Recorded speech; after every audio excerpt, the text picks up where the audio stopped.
Dans le cadre de ce mémoire, nous avons élaboré un matériel de rééducation orthophonique lié en prosodie émotionnelle, musique et surdité. Bonjour, première question, la prosodie émotionnelle, qu'est-ce que c'est? Voici Alex. Alex est très énervé. Mireille est trop loin pour comprendre ce qu'il dit. Pourtant, elle sait qu'il est énervé grâce à ses intonations. Comme une musique propre à chaque émotion, c'est ce qu'on appelle la prosodie émotionnelle. La prosodie est codée par une vingtaine de caractéristiques acoustiques, comme la hauteur, le rythme, l'intensité. Ces caractéristiques varient selon l'état émotionnel de celui qui parle, le locuteur ou la locutrice. Celui qui écoute va traiter ces variations, en déduire l'état émotionnel du locuteur ou de la locutrice et ajuster son comportement. La prosodie émotionnelle favorise la compréhension mutuelle et renforce les liens sociaux.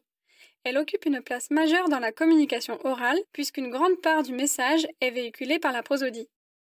Pourquoi ce matériel s'adresse-t-il aux personnes sourdes appareillées? Les personnes sourdes appareillées rencontrent des difficultés pour percevoir et traiter la prosodie émotionnelle. Deux raisons à cela. Premièrement, les appareillages ne réhabilitent pas toutes les nuances sonores. Deuxièmement, la perception de nouveaux sons nécessite un temps d'adaptation pour le cerveau et de l'entraînement.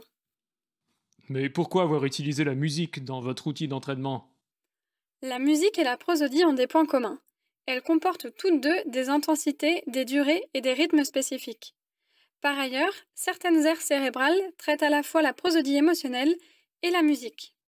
Fort de ce lien, nous avons élaboré un entraînement musical autour des éléments que l'on retrouve dans la prosodie. Par exemple, reconnaître un son grave parmi des sons aigus. Nous avons créé nos propres mélodies au chant et au violoncelle. Ces mélodies reproduisent les prosodies de la peur, de la colère, de la joie et de la tristesse. Nous les avons créées à partir des caractéristiques des prosodies émotionnelles parlées décrites dans la littérature. Par exemple, nous avons utilisé une hauteur grave pour la tristesse et une hauteur aiguë pour la joie. Par la suite, des adultes normaux entendants musiciens et non musiciens ont dû reconnaître ces émotions musicalement transcrites.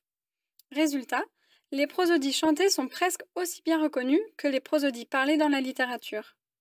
Par ailleurs, le groupe des musiciens et musiciennes a significativement mieux reconnu les émotions chantées que le groupe des non-musiciens et des non-musiciennes. Cette différence s'explique par un transfert de compétences du domaine musical au domaine langagier, appelé l'effet musicien.